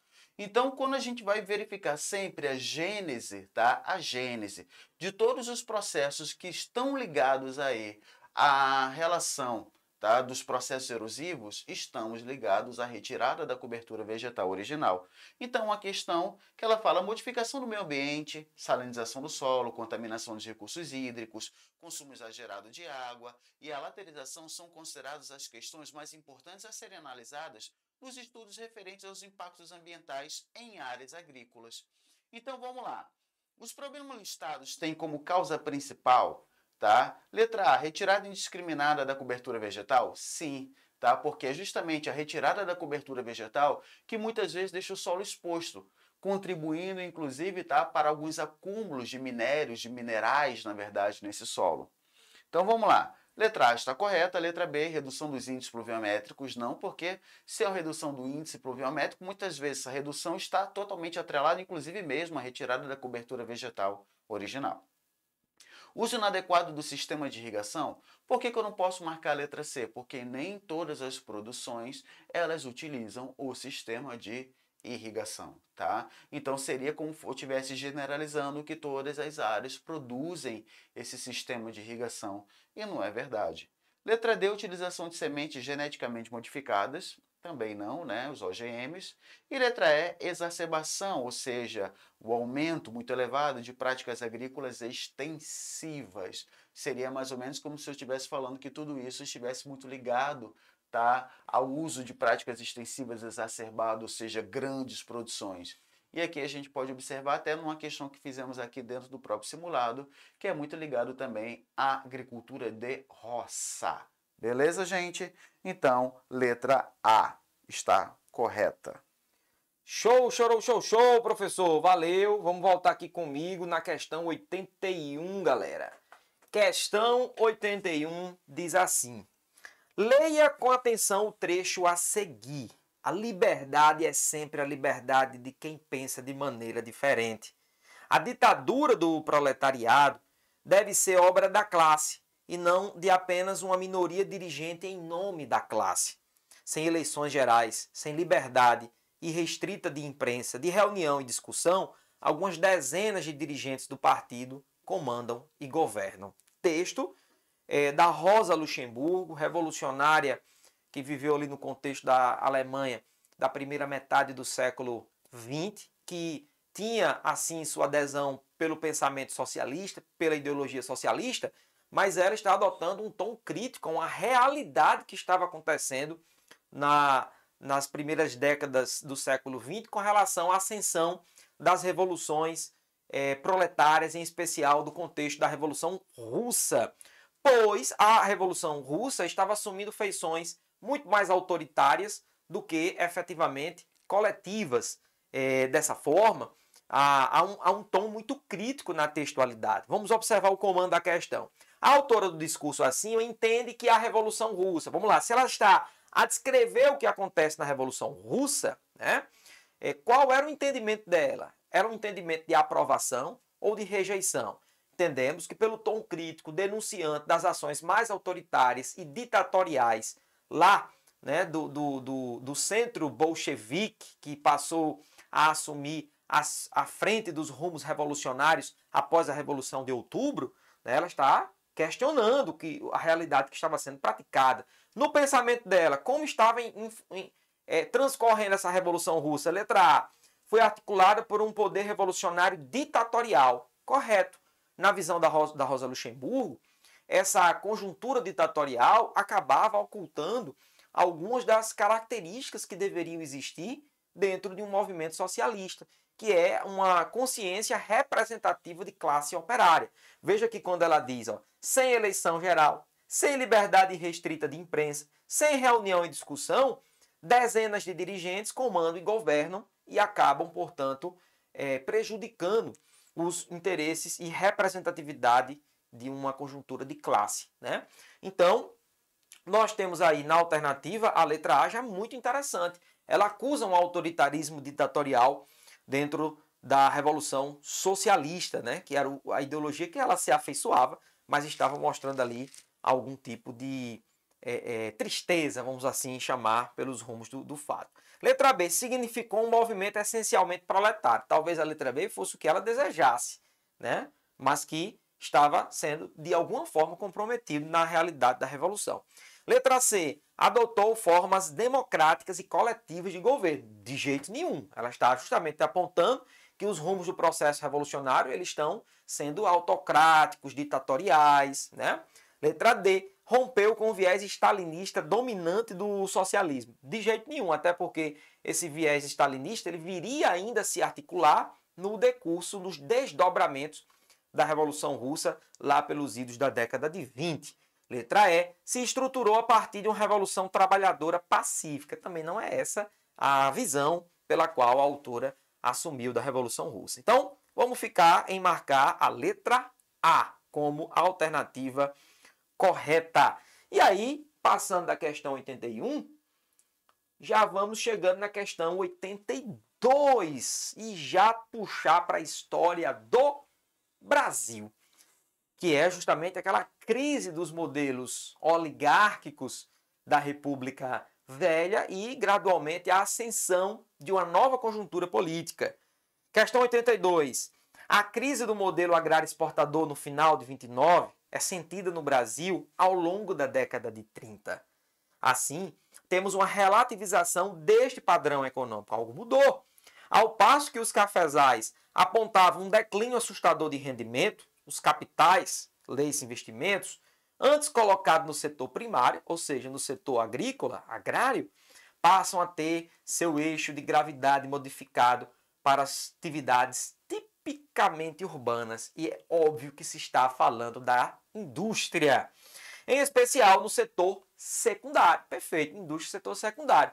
Então, olha só, a questão que mistura um pouco da geografia, do processo de industrialização, mas que também tem referência histórica muito valiosa. Olha o comando. A transformação econômica apresentada no excerto, essa também foi uma questão autoral, foi decisiva para quê? Então, vamos lá, essa modificação de estrutura econômica, de uma estrutura agrária exportadora para o advento crescente e gradual de uma indústria no Brasil, ela foi decisiva para outro contexto ou outro efeito político histórico. Letra A, pela consolidação da estrutura agroexportadora? Não, pela transformação. Nós temos até hoje uma grande estrutura agroexportadora, entretanto, a nossa matriz produtiva ela estava passando pela introdução, né, desse método industrial de base que vai rolar ali nas décadas de 30 e 40. Então, há se perceber não um processo de consolidação, mas de transformação. B, a inibição dos projetos industriais desenvolvimentistas. Inibição não, porque esses projetos desenvolvimentistas iriam ser praticados nas décadas seguintes e não inibidos. Letra C. Há um processo de ruptura político-institucional no país. E aí, hein? Boa ou não a letra C, gente? perfeita a letra C, e nós estamos falando da Revolução de 1930. Não resta dúvida em afirmar que o enfraquecimento da elite cafeicultora, abalada pelas crises de superprodução, abalada também pelos efeitos da crise de 29, acabaram oportunizando que Getúlio Vargas se articulasse no entorno da Revolução de 30 e conseguisse assim chegar ao poder. Lógico que diante de muitas tensões, das eleições de 30, que foram bastante agitadas, que Vargas acabou ali sendo derrotado, depois conseguiu, diante de um levante militar revolucionário, se articular, depor o presidente Washington Luiz e assumir o poder. Houve uma ruptura, né? Houve um golpe de Estado. Então a resposta certa, a letra C de casa. A letra D ainda fala em aceleração de êxodo urbano. Não, seria uma aceleração de êxodo rural a partir de então, migração campo-cidade e não o contrário. Letra E, abandono de políticas econômicas nacionalistas. Falso de novo, abandono não, e sim implementação, porque esse processo de industrialização seria fortemente estatista, fortemente apoiado nas bases do capital nacional, né? Nós discutimos isso bastante, tanto na parte de história, quanto também na parte de geografia. Então, galera, tranquilaço, questão bacaníssima, 82, resposta certa, letra C de casa. Bora chamar, então, a questão 84 com o professor Luiz Carlos. Bota na tela. Lá. Vou achar aqui a questão 84. Vamos lá. A inovação dos antigos agricultores para melhorar a fertilidade do solo continua a ter um impacto na biodiversidade da Amazônia, mesmo após milhares de anos. As áreas com a chamada terra preta de índio, denominação regional na Amazônia para solos que apresentam horizontes superficiais escuros, têm um conjunto diferente de espécies de árvores, contribuindo para um ecossistema com maior diversidade. De acordo com o excerto, a terra preta de índio é um tipo de solo formado pela ação. Você vai ter que lembrar o seguinte, gente. No passado, os próprios índios eles faziam um processo da queimada do solo, da área, na verdade, para fazer uma espécie de limpeza do solo. Então, tanto é que o que nós chamamos hoje de agricultura de roça, agricultura itinerante, a população indígena utilizava o termo agricultura, na verdade, é chamada de coivara. O que é coivara? Justamente a queimada da área para poder fazer uma espécie de limpeza e poder fazer o seu plantio. Então você pode observar que, mesmo com a população indígena fazendo a produção, posteriormente os outros homens que vieram posteriormente, até mesmo hoje em dia os agricultores, então você observa que é uma ação o quê? De caráter antrópico, ou seja, a intervenção do homem no meio, a intervenção do homem na natureza, então ela vai ser classificada como ação antrópica. Então vamos lá. De acordo com o excerto, a terra preta do índio é um tipo de solo formado pela ação, letra A, geológica, que resulta da deposição de rochas sedimentares e basalto. Não, gente, não. Quando ele está falando justamente sobre a utilização, ele fala, continua a ter um impacto na biodiversidade, a inovação dos antigos agricultores para melhorar. Então, significa dizer que há uma ação antrópica. Letra B, antrópica, que corresponde à deposição de adubos químicos. Não, gente, não. Nós estamos falando, inclusive, da população indígena, qual é a utilização de adubos químicos que era utilizado na questão, no processo. Letra C, antrópica, que corresponde ao acúmulo de resíduos orgânicos e ao uso do fogo praticado pelos povos pré-colombianos, que é o processo da coivara. Então, letra C está correta. Letra D, geológica, que resulta da alteração das rochas provocada pelo intemperismo. Não, na camada superior da crosta terrestre. Não, gente, a gente está aqui falando da ação do solo na superfície. Letra E, natural, que resulta da presença de serrapilheiras sedimentadas no solo após a formação da floresta amazônica. O que é a serrapilheira, gente? Serrapilheiras são quando os frutos e folhas caem no chão, e elas ali há um processo de atuação de bactérias que criam humus que alimentam as raízes, que faz todo o processo. Então, por isso que muitas vezes a retirada dessa cobertura vegetal acaba afetando aí, justamente na fertilização, por mais que seja pequena, da floresta amazônica, mas já interfere aí na fertilização do solo. Então, vamos marcar a letra C, de ação antrópica, ligando sempre ao processo da coivara. Nós falamos, professor, inclusive, da coivara lá no período, chegada dos portugueses, porque isso já era praticado, né, ali pelas nossas sociedades indígenas. Exato, né? Perfeito. Já caiu uma questão, inclusive, um exame falando sobre isso ter conferido um caráter semi-sedentário, né, para as comunidades nativas. Perfeito. Show! Olha só, próxima questão, resolvida essa, né, professor? Resolvida. Questão 85, professor Luiz Carlos, vamos embora. Vamos lá. Questão 85, tá? Mais um aí, ó, já fica ligado que eu também estou recebendo aí uma quantidade elevada aí de directs falando sobre essa questão. Só essa questão, inclusive, aí também retificada, tá certo? Então vamos lá. O seguinte, ela fala, deixa eu voltar aqui que saiu. Questão 85. Possibilidade do entendimento do espaço produto histórico. Vamos lá. A possibilidade do entendimento do espaço produto histórico e social abre perspectivas para analisar as relações sociais a partir de sua materialização espacial, que significa dizer que a atividade social teria o espaço como condição de sua realização. Desse modo, as relações sociais realizam-se concretamente através de uma articulação espaço-tempo, o que ilumina o plano do vivido, ou seja, a vida cotidiana e o lugar. Assim, a reprodução de relações sociais materializa-se em um espaço apropriado para esse fim, e a vida no plano do cotidiano do habitante constitui-se no lugar produzido para essa finalidade, e é essa medida que o lugar da vida constitui identidade habitante-lugar.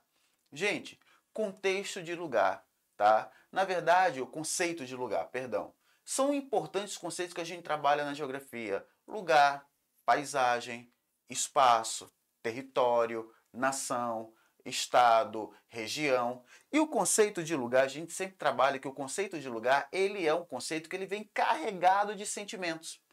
Então ele vem carregado de sentimentos, carregado inclusive de pertencimento.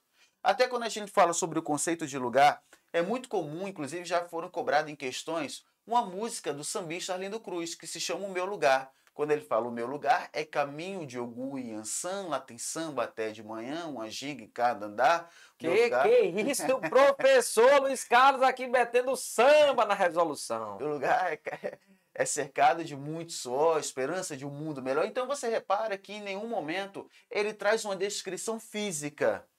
Ele traz sempre uma descrição relacionada, na verdade, a sentimentos, a lembranças, a pertencimento. Então esse é o conceito de lugar.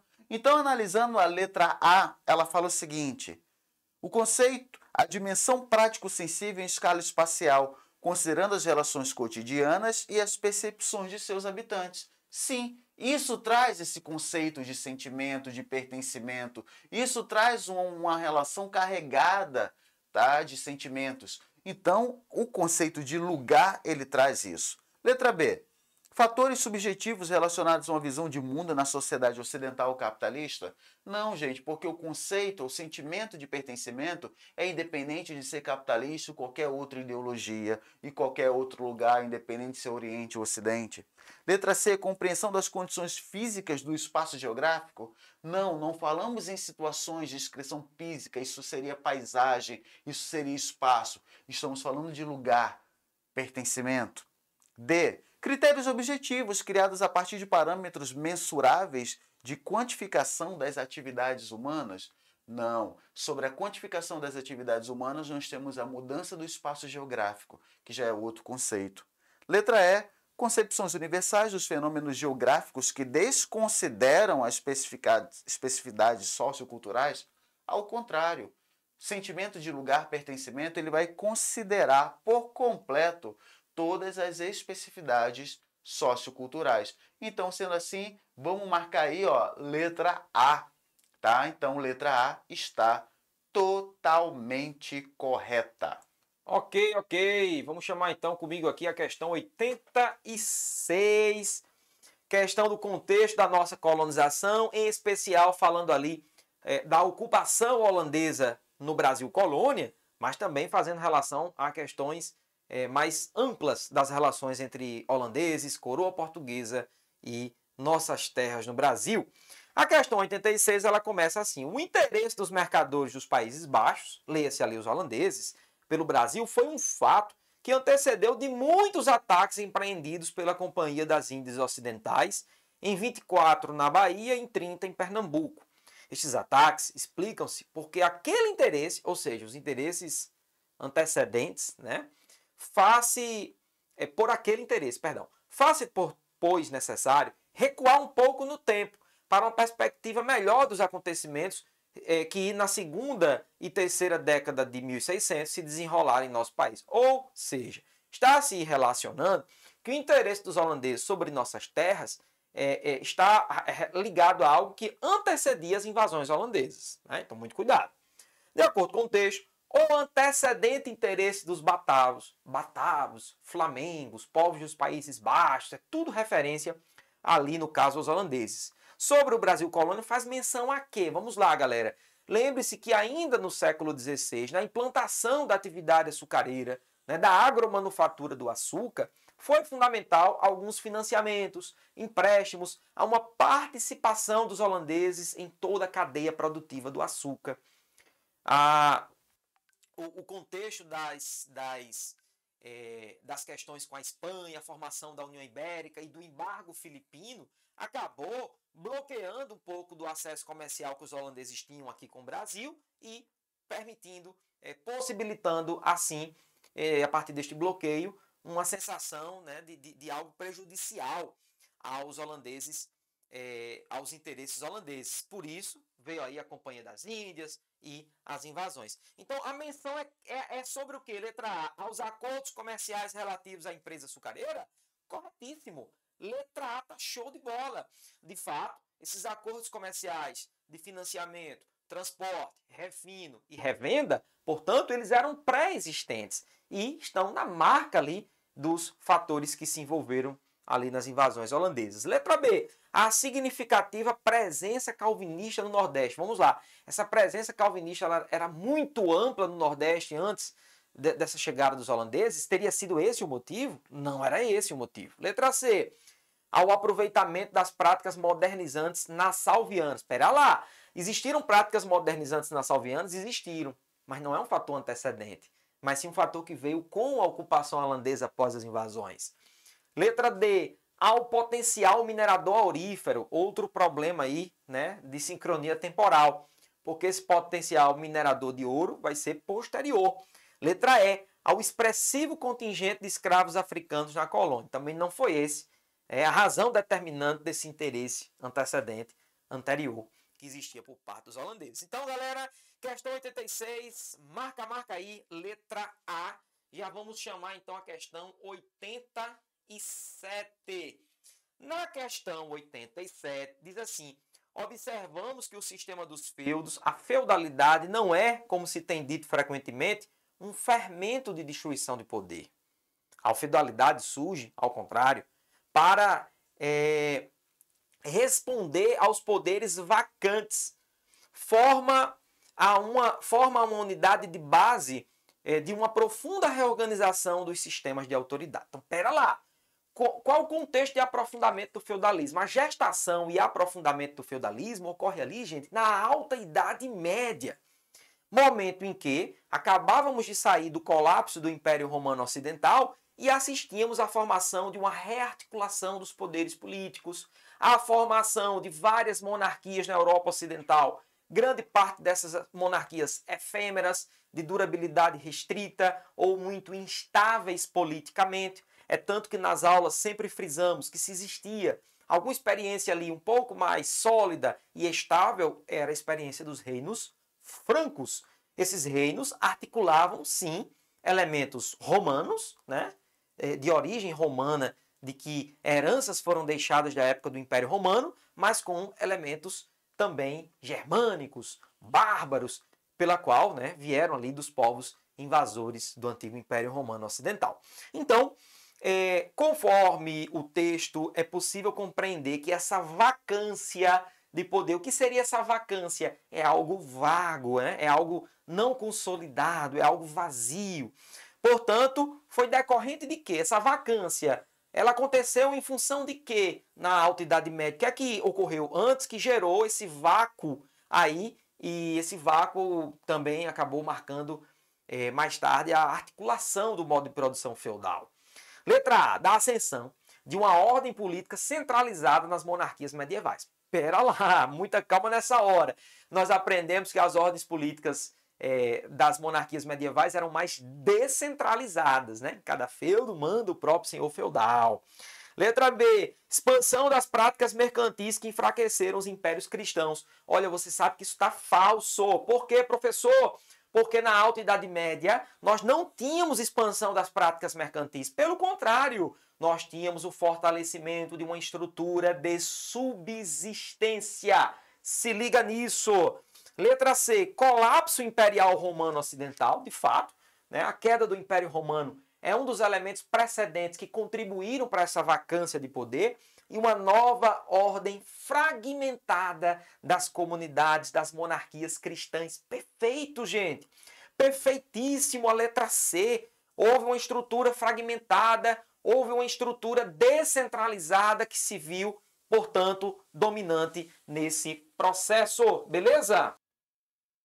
Show de bola, show de bola! Então, na letra D, temos consolidação da ordem feudal pós-movimento cruzadista. Falso, movimento cruzadista é lá da Baixa Idade Média, século XI ao século XIII. Não vai ficar legal a letra D. Letra E, formação de novas estruturas políticas cristãs bizantinas.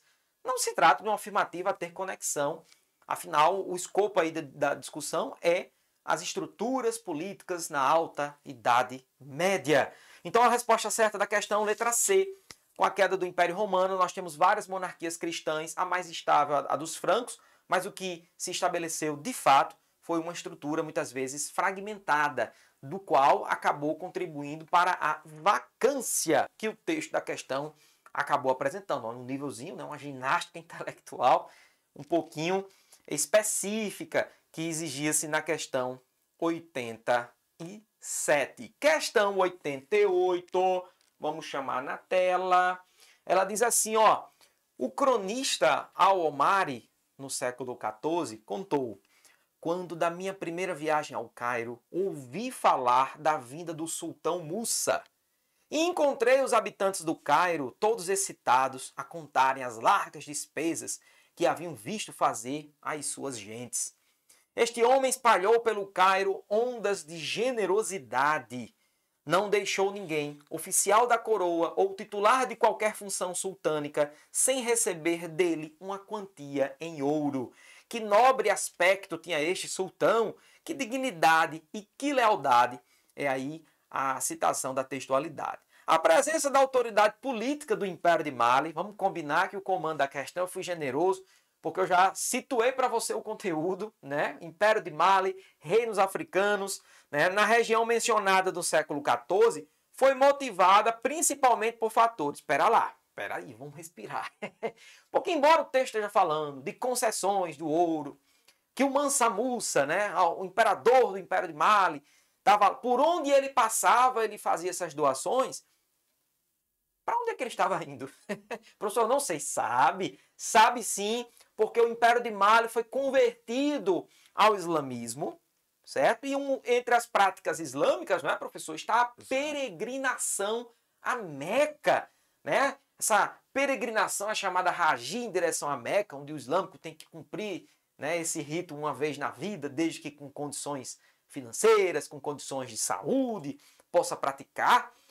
A motivação dessa presença da autoridade passando por ali, fazendo essas doações, era também religiosa, porque ele estava, né, a caminho de praticar a peregrinação e chegar até Meca. Então esses fatores são prioritariamente religiosos. O aluno tinha que lembrar o elemento da peregrinação e o que fazia o Mansa Musa entrecortar grande parte do continente africano para chegar lá na região de Meca, na Península Arábica. Então, questãozinha 88, questãozinha capciosa, né? Exigia essa relação direta do conteúdo. Resposta certa, letra E, para você marcar. Questão 89, chama ele de volta, professor Luiz Carlos, sua última questão da resolução do nosso simulado. Vamos lá. A Foxconn, companhia que produz aparelhos da Apple e de outras empresas, anunciou planos de automatizar a fabricação de eletrônicos em suas plantas na China, o que irá colocar a cargo de robôs o que hoje é feito por trabalhadores. A Foxconn possui 3 fábricas no Brasil, em Manaus, Indaiatuba e Jundiaí. mas não afirmou que as mudanças serão levadas além do território chinês.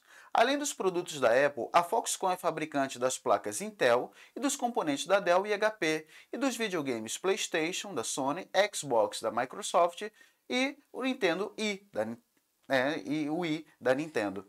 Vamos lá. O texto aborda uma estratégia econômica intimamente ligada à nova divisão internacional do trabalho, caracterizado pelo processo que a gente sempre fala, olha só, globalização, toyotismo, terceira revolução industrial. Então, a partir dali, nós passamos a ter um intenso processo de fragmentação produtiva, desterritorialização produtiva, o fim no made in, onde, na verdade, nada mais é produzido em um único local. Ou seja, você tem hoje uma quantidade muito elevada de grandes marcas que faz um processo de terceirização. Ou seja, a relação da fragmentação significa dizer que, lembrando, os países do norte eles concentram o capital e as tomadas de decisões, enquanto os países do sul a produção é totalmente desconcentrada. Por que desconcentrada? Porque ela vai ser produzida nos países que ofertem maior número de vantagens, como isenção fiscal, tá? Como legislação trabalhista e ambiental fragilizada, como infraestrutura informacional, tudo com o objetivo de diminuir o custo de produção e aumentar a lucratividade. Então, sendo assim, uma característica marcante da nova divisão internacional do trabalho é justamente o condicionamento ainda maior, ou seja, a maior dependência, tá? A maior discrepância econômica e tecnológica entre os países pobres em relação aos países ricos, muito ligada a essa fragmentação produtiva. Então, vamos lá. Letra A. Fusão de empresas associada à produção verticalizada na indústria? Não, gente. Por que não? Porque ela não vai ser uma produção verticalizada, uma fusão. O que é uma fusão vertical? Uma fusão vertical, na verdade, seria a formação de um trust, tá? De um trust onde empresas que atuam em setores diferentes. B. Compra de empresas produtoras por empresas em desenvolvimento. O comando da questão não fala isso sobre fusões e aquisições. Letra C. Formação de conglomerados industriais para monopolizar setores produtivos. Primeiro que monopólio é crime, tá? Então não pode. Então, nesse sentido, o que ele está querendo fazer? Na verdade, é fragmentar a sua produção com o objetivo de torná-la mais barata. Inclusive, né, com o incremento aí da robótica, da automação industrial, com a diminuição do custo, que inclusive, lembrando para você, acaba aumentando o desemprego estrutural.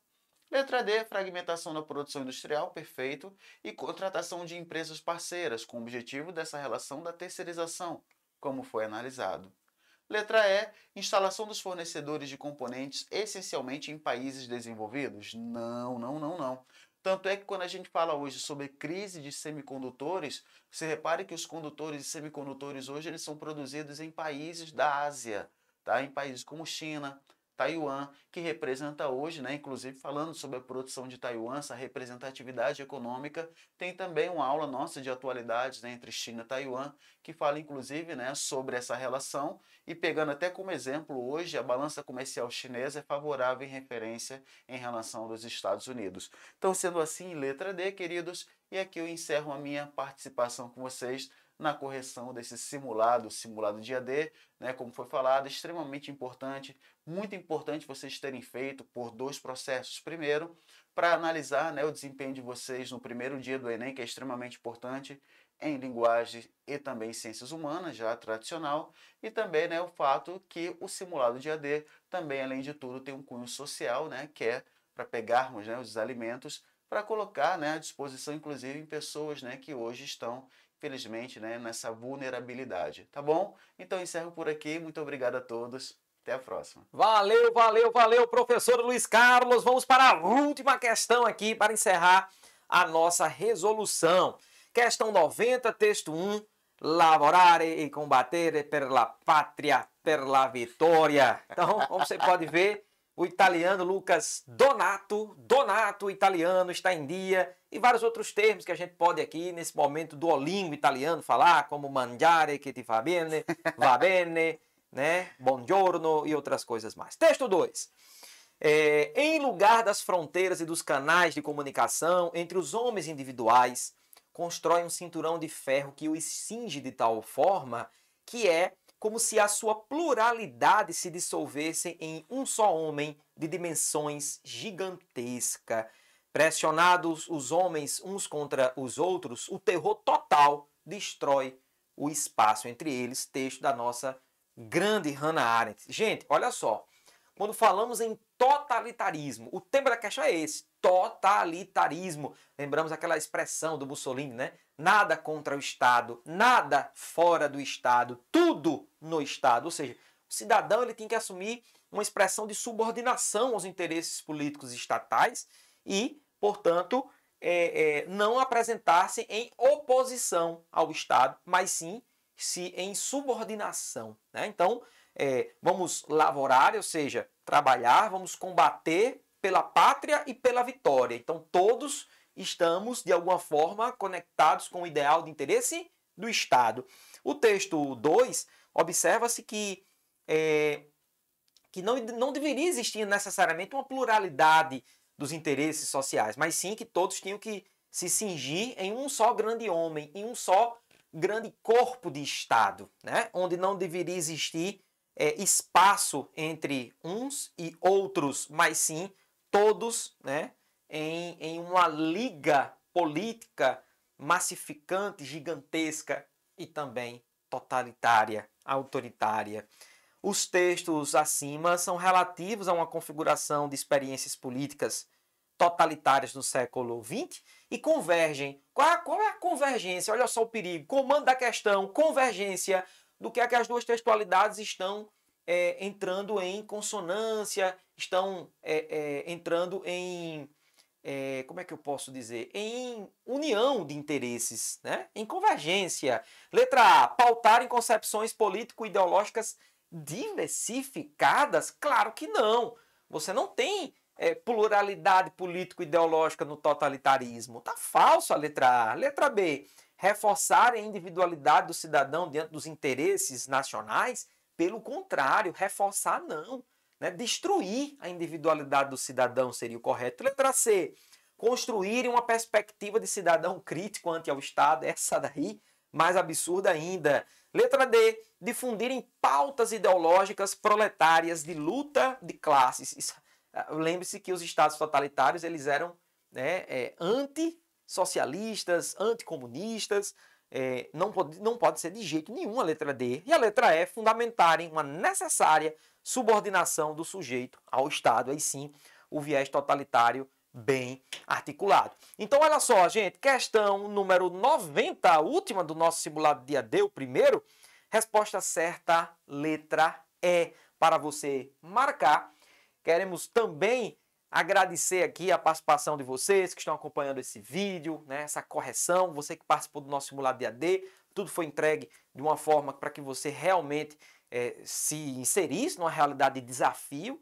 Havia muitas questões de um rigor e complexidade, mas o mais importante é que você está fazendo agora, que é corrigindo, sabendo onde errou, mapeando os potenciais interesses que você tem de melhorar, buscando a ajuda com nossa equipe e dizer que seja da forma online, seja da forma presencial, seja pelo WhatsApp, seja pela forma que for, o Espaço Humanos construiu diversas ferramentas para que cheguemos até você, né? Até o seu rendimento, até a sua melhora.